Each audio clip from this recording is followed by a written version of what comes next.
Hello दोस्तों, मैं कार्तिक हूँ और आज आपके लिए एक कहानी लाया हूँ। अगर पसंद आए तो इस वीडियो को लाइक करना मत भूलिएगा। मैंने सोचा था कि मेरी परवरिश और बचपन वाकई में सेफ है, पर हाल ही में ये सब बिखर गया और मैं अब ये सोच रहा हूँ कि आखिर हुआ क्या। मैं अब इसके बारे में कुछ बताता हूँ। मैं इकलौता बच्चा हूँ और इसी वजह से मैं हमेशा खुश रहा हूँ। मैं जानता हूँ कि कुछ लोग सोचते हैं कि अगर आपके भाई बहन नहीं हैं तो आप अकेले महसूस करेंगे, लेकिन इससे मुझे कभी परेशानी नहीं हुई। मेरा सबसे अच्छा दोस्त स्पर्श मेरी मम्मी की एक दोस्त का बेटा है और हम एक दूसरे को बचपन से जानते हैं, इसलिए वो मेरे लिए एक भाई की तरह है। मेरे पापा हर्ष और मेरी मम्मी नायरा हाई स्कूल से साथ है। उन्होंने कॉलेज के बाद शादी कर ली। मेरे पापा एक कंपनी चलाते हैं जिसका इस्तेमाल लोग दुनिया भर में अपना सामान पहुंचाने के लिए करते हैं और वो अभी बहुत चल रहा है। मेरी मम्मी एक डॉक्टर हैं और एक बच्चों के हॉस्पिटल में सीनियर डॉक्टर हैं। हमें पैसों को लेकर कभी कोई प्रॉब्लम नहीं हुई क्योंकि हम जो कुछ भी चाहते थे उसके लिए हमारे पास हमेशा पैसा रहता था। मैं एक पास के स्कूल में जाता हूँ और हम एक बहुत अच्छे घर में रहते हैं। मेरे मम्मी पापा ने हमेशा मुझे अच्छी बातें सिखाई और मुझे लगता था कि वो दुनिया के सबसे अच्छे लोगों में से है, लेकिन फिर मेरे पापा ने अपनी असलियत दिखा दी। मुझे नहीं पता कि ये सब कब शुरू हुआ, क्योंकि मैं अपने मम्मी पापा के जिंदगी पे ज्यादा ध्यान नहीं देता हूँ। मैं अपने मम्मी पापा के साथ बहुत समय बिताता हूँ, लेकिन मुझे वाकई में उनके कामकाजी जिंदगी या दोस्तों में कोई दिलचस्पी नहीं है। मैं कई क्लबों और बाकी चीजों के लगा रहता हूँ, जिसकी वजह से मुझे घर से बाहर काफी देर तक रहना पड़ता है। जब स्पर्श और मैं मेरे घर पे होते हैं तो हम आम तौर पर अपने कमरे में गेम खेलते हैं या गाने सुनते हैं। एक बार अपने मम्मी पापा के साथ खाना कहते वक्त ही मैंने कुछ नया नोटिस किया। वो दोनों अब एक दूसरे के साथ अजीब तरह से पेश आ रहे थे। मेरे पापा उन दिनों काफी देर तक ऑफिस में रहते थे। वो घर आते, खाना खाते और फिर बाहर निकल जाते। माहौल खराब हो जाता और मैं देख सकता था कि वे बहस कर रहे थे और मेरे फायदे के लिए नाटक कर रहे थे। एक रात हालात बहुत बिगड़ गए। मेरे मम्मी और पापा एक दूसरे से बिल्कुल भी बात नहीं कर रहे थे और मैं बता सकता था कि मेरी मम्मी रो रही थी। मैं बहुत कंफ्यूज था क्योंकि मुझे समझ नहीं आ रहा था कि क्या हो रहा है। मैंने अपनी मम्मी से पूछा और उन्होंने मुझे अपने पापा से पूछने के लिए कहा और उन्होंने मुझसे कहा कि इसका मुझसे कोई लेना देना नहीं है। तभी मेरी मम्मी का गुस्सा सर पे चढ़ गया और मेरे सामने पूरी कहानी आ गई। मेरे पापा सुप्रिया नाम की एक औरत के साथ काम करते थे, जिनसे मैं 1 या 2 बार तब मिला था जब मैं अपने पापा के ऑफिस गया था। मैं उसके बारे में ज्यादा नहीं जानता था, सिवाय इसके कि उसके बच्चे मेरी उम्र के करीब थे। मेरे पापा ने मुझे उनसे मिलने का आइडिया दिया था, लेकिन मेरी कभी दिलचस्पी नहीं रही। तो बात यह सामने आई कि मेरे पापा उसकी वजह से इतने देर ऑफिस में रहते थे और उनका सुप्रिया के साथ महीनों से अफेयर चल रहा था। मेरी मम्मी को तब शक हुआ जब मेरे पापा ये नहीं बता पाते थे कि उन्हें ऑफिस में ज्यादा देर क्यों रहना पड़ता है। फिर वो कभी पिछला बताया झूठ भूल जाते और कुछ नया झूठ बोल देते। एक रात उन्होंने मेरे पापा से कहा कि उन्हें भी देर तक काम करना है और वो क्लिनिक में होंगी। हालांकि वो देर तक काम नहीं कर रही थी। काम पर होने के बजाय मेरी मम्मी मेरे पापा के ऑफिस में चेक करने चली गई और उन्होंने मेरे पापा और सुप्रिया को एक साथ देख लिया था। मेरी मम्मी के हिसाब से वो दोनों काफी करीब थे। पहले तो मेरे पापा ने हर बात से इनकार किया, लेकिन मेरी मम्मी बेवकूफ नहीं थी और आखिरकार उन्होंने उन्हें सच बता दिया। वो सब सुनने के बाद मुझे समझ नहीं आया कि मैं क्या कहूं। उसके बाद और भी बदतर होते गया। मेरी मम्मी ने मेरे पापा से बाहर निकलने और चले जाने के लिए कहा, लेकिन उन्होंने जाने से इनकार कर दिया। फिर मेरी मम्मी मेरे दादाजी दादी के साथ रहने चली गईं। मुझे नहीं पता था कि क्या करना है, लेकिन मेरे पापा ने बताया कि अगर मैं चला गया तो मुझे स्कूल छोड़ना पड़ सकता है। मैं बिखर गया था क्योंकि मैं अपने मम्मी पापा दोनों से प्यार करता हूँ और मैंने रहने का फैसला किया और उम्मीद की कि वे चीजें सुलझा लेंगे।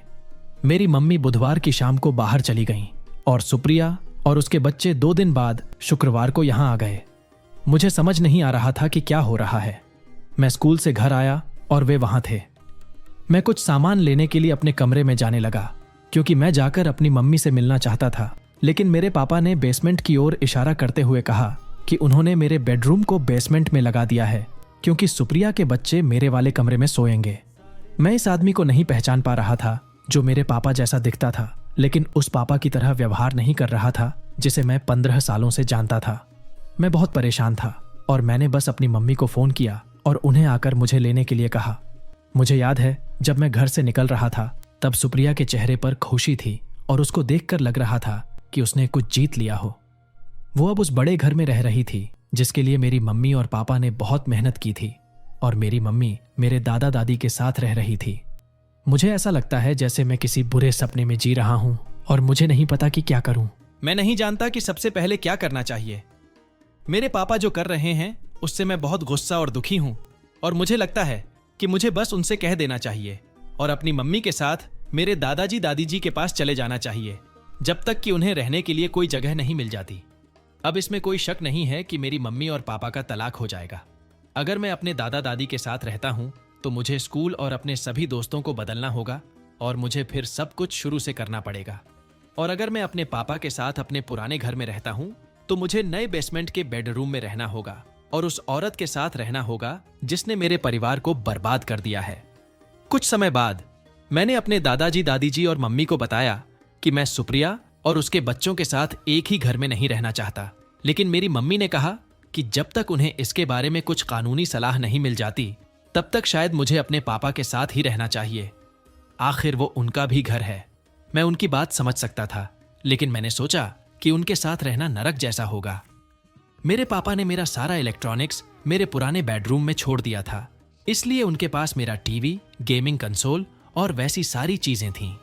मेरे दादाजी ने कहा कि इसे आसानी से बदला जा सकता है, लेकिन अगर मैं बाहर चला गया तो सुप्रिया और उसके बच्चे ये कहना शुरू कर देंगे कि घर सिर्फ उन्हीं का है।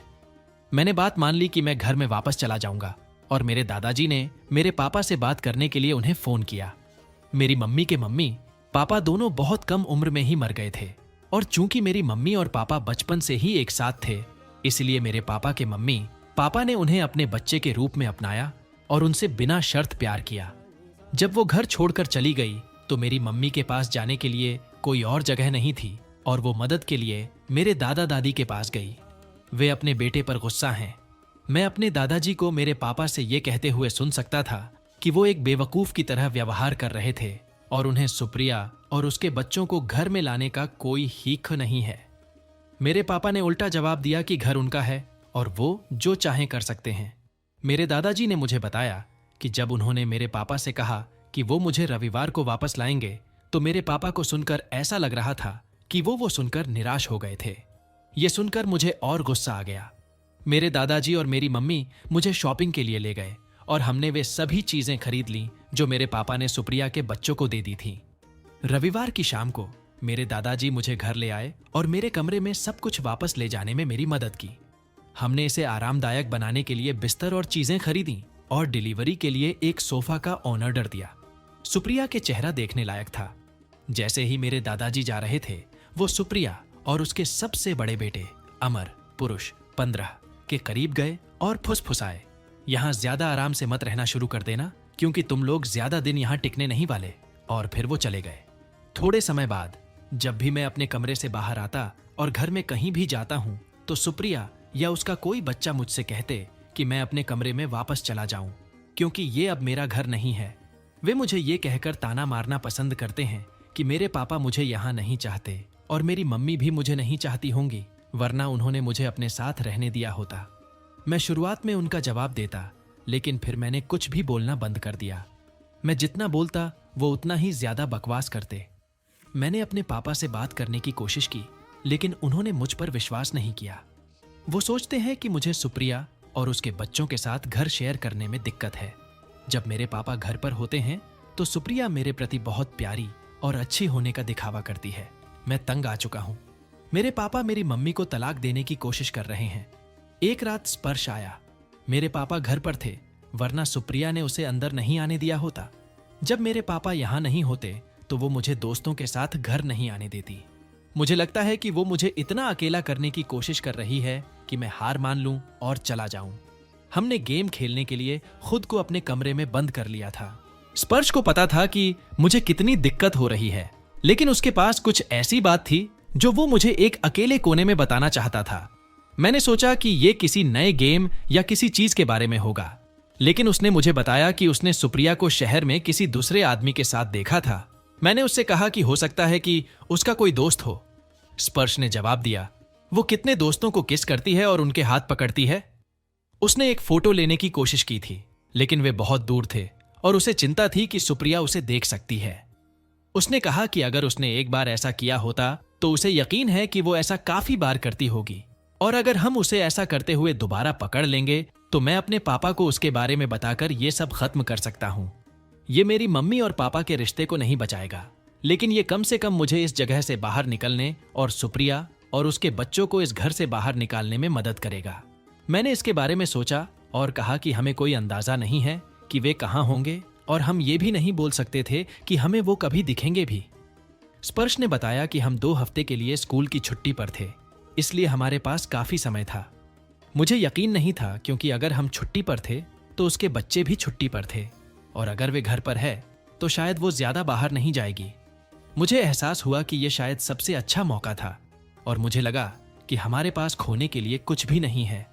मुझे हमेशा से यकीन था कि सुप्रिया केवल मेरे पापा के पैसे के पीछे थी, और अगर उसके साथ कोई दूसरा आदमी था तो मुझे ऐसा लगता है कि उसका प्लान मेरे पापा से पैसे लेकर उस आदमी के साथ भागने का है। उसके थोड़े और समय बाद हम अपने प्लान के दूसरे दिन पकड़े गए। हमने पहले दिन सुप्रिया को उस आदमी के साथ देखा था, लेकिन मैं साफ पिक्चर चाहता था, इसलिए हम दूसरे दिन के लिए वापस चले गए। वो एक गलती थी। सुप्रिया ने हमें देख लिया।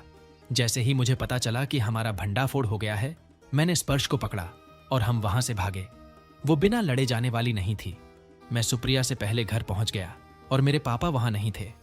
मैं उम्मीद कर रहा था कि वो जल्दी घर आएं तो मैं उन्हें बता सकूं कि क्या चल रहा है। मैं भागकर अपने कमरे में गया और खुद को अंदर बंद कर लिया, इस उम्मीद में कि जब तक मेरे पापा घर नहीं आ जाते मैं छुप सकता हूं। मैंने हॉली को घर पहुंचने में ज्यादा देर नहीं हुआ और उसने घर में घुसने से पहले ही चीखना शुरू कर दिया। मैं चुपचाप इंतजार करता रहा, उम्मीद करता रहा कि उसे पता नहीं चलेगा कि मैं घर पर हूं, लेकिन किस्मत ऐसी नहीं थी। कुछ सेकंड बाद वो दरवाजा पीटने लगी और मुझे दरवाजा खोलने के लिए बोलने लगी। थोड़ी देर बाद उसने मुझसे मेरा फोन भी मांगा, पर मैं ऐसा होने नहीं देने वाला था। अमर और उसके भाई एहसास पुरुष 13 और अजय पुरुष 12 मेरे दरवाजे पर लात और घूंसे मार रहे थे। मैं इस समय इतना डरा हुआ था कि मैं उम्मीद कर रहा था कि मेरा दोस्त मेरी मदद के लिए आ जाए। मैंने अपना फोन उठाया और अपने पापा और मम्मी को फोन करके बताया कि मुझे उनकी जरूरत है। मैं दरवाजे पे लॉक लगाना भूल गया और जल्द ही वो मम्मी और उसके बेटे में कमरे में घुस गए। सुप्रिया चिल्ला रही थी, लेकिन मेरा उसे अपना फोन देने का कोई इरादा नहीं था। यहीं पर चीजें अजीब हो गईं। मैं अपने फोन को बचा पाया और मैंने अपने पापा की कार के रुकने की आवाज सुनी और मुझे लगा कि मैं अब सेफ हूं। पर फिर सुप्रिया ने कुछ ऐसा किया जो उस समय मुझे समझ नहीं आया। उसने अपने आप को पीटना शुरू कर दिया। वो मेरे जाने से पहले ही मेरे पापा के पास जाने के लिए दौड़ी और उनकी बाहों में रोते हुए कह रही थी कि मैंने उसे इसलिए मारा क्योंकि मैं चाहता था कि वो चली जाए और मैं उसके जिंदगी को नरक बना रहा हूं। उसने कहा कि मैंने उसे बर्बाद कर दिया है। मैं अपने पापा को दिखाने के लिए बेसब्री से अपने फोन की तलाश कर रहा था, लेकिन तभी मैंने देखा कि अमर मेरे पापा की पीठ के पीछे से उसे लहरा रहा था। मैंने अपना बचाव करने और अपने पापा को बताने की कोशिश की कि क्या हुआ था, लेकिन अमर और उसके भाइयों ने अपनी मम्मी का सपोर्ट किया और मुझे हमलावर बना दिया।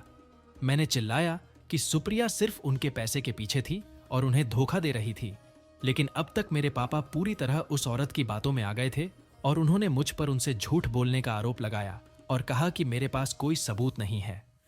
मैंने जवाब दिया कि मेरे पास सबूत थे, लेकिन मेरा फोन अमर के पास था। बेशक उसने तस्वीरें हटा दी थीं, इसलिए उन्हें एक भी पिक्चर नहीं दिखी।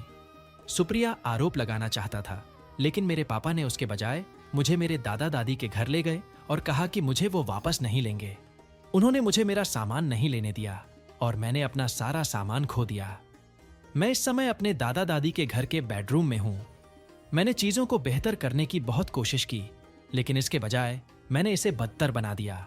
फिर कुछ समय बाद जब मैं अपने दादा दादी के घर पहुंचा तो मैं बहुत परेशान था और उन्हें यह बताने में पूरी रात लग गई कि क्या हुआ था। मेरी मम्मी ने मुझसे कहा कि वो खुश हैं कि मैंने उनके लिए खड़े होने की कोशिश की, लेकिन मुझे खुद को खतरे में नहीं डालना चाहिए था। मेरे दादाजी ने कहा कि यह वाकई शर्म की बात है कि मेरा फोन चला गया, क्योंकि अगर हमारे पास तस्वीरें होती तो वे मेरी मम्मी और उनके वकील के लिए बहुत काम के लायक होती। ये मेरे पापा को ये दिखाने में भी हेल्प करता कि वो औरत उनके साथ प्यार की वजह से नहीं थी। मेरे फोन की सभी तस्वीरें मेरे क्लाउड पर होंगी। मुझे बस साइन इन करना था और तस्वीरें अभी भी वहीं रहेंगी। मेरा लैपटॉप और सब कुछ मेरे पापा के घर पर था, लेकिन मैं अपनी मम्मी के कंप्यूटर पर लॉग इन कर सकता था और तस्वीरें वापस ले सकता था। तो हमने वही किया। वो किसी भी तरह से ये नहीं कह सकती थी कि वे निर्दोष थे, क्योंकि वो उनमें से एक को किस भी कर रही थी। मेरी मम्मी हंसने लगीं और बोलीं कि मेरे पापा वाकई में मूर्ख हैं। अगर उन्हें लगता है कि वो कभी भी उनके पैसे के अलावा किसी और चीज के पीछे थीं। उन्होंने कहा कि सुप्रिया ने इसके बारे में नहीं सोचा था, क्योंकि एक बार जब उसने मेरे पापा को तलाक दे दिया तो मेरी मम्मी हर चीज में से आधी की हकदार होगी। मेरे दादा दादी ने मेरी मम्मी को बोला कि जहां तक उनका सवाल है वे मेरे पापा को सपोर्ट देना बंद कर देंगे, क्योंकि उन्होंने अपने परिवार को बर्बाद कर दिया है और एक ऐसी महिला के साथ रिश्ता बना लिया है जो उन्हें बर्बाद करने के अलावा कुछ नहीं करेगी। अपनी वसीयत बदलने के लिए वे पहले ही अपने वकील को कांटेक्ट कर चुके थे। मेरी मम्मी ने पिक्चर कॉपी की और उन्हें अपने वकील और मेरे पापा को भी भेजा। मेरे पापा को एहसास हुआ कि सुप्रिया ने उनका इस्तेमाल किया है और उन्होंने उन्हें हमारे घर से निकाल दिया। ऐसा नहीं है कि वो बिना किसी लड़ाई के चली गई और जाने से पहले उसने बहुत सारा सामान चुरा लिया, जिसके लिए बाद में उसे गिरफ्तार कर लिया गया। मेरे पापा ने मेरी मम्मी से माफी की भीख मांगी, लेकिन मेरी मम्मी उनके पास वापस नहीं जाने वाली थी। मेरी मम्मी ने कहा कि मुझे अपने पापा के साथ फिर से रिश्ता बनाने की कोशिश करनी चाहिए, लेकिन इसमें समय लगेगा। मेरी मम्मी अपना तलाक शुरू कर रही है, लेकिन ये बहुत मुश्किल नहीं होगा, क्योंकि मेरे पापा अपना रिश्ता ठीक करने में कड़ी मेहनत कर रहे हैं। वो पहले ही घर से बाहर जा चुके हैं और हम वापस घर आ गए हैं। मेरे पापा और सुप्रिया को वो मिला जिसके वे हकदार थे। अगर आपको ये कहानी पसंद आई और आप अगर ऐसी ही और कहानियां सुनना चाहते हैं तो इस चैनल को सब्सक्राइब करना मत भूलिएगा।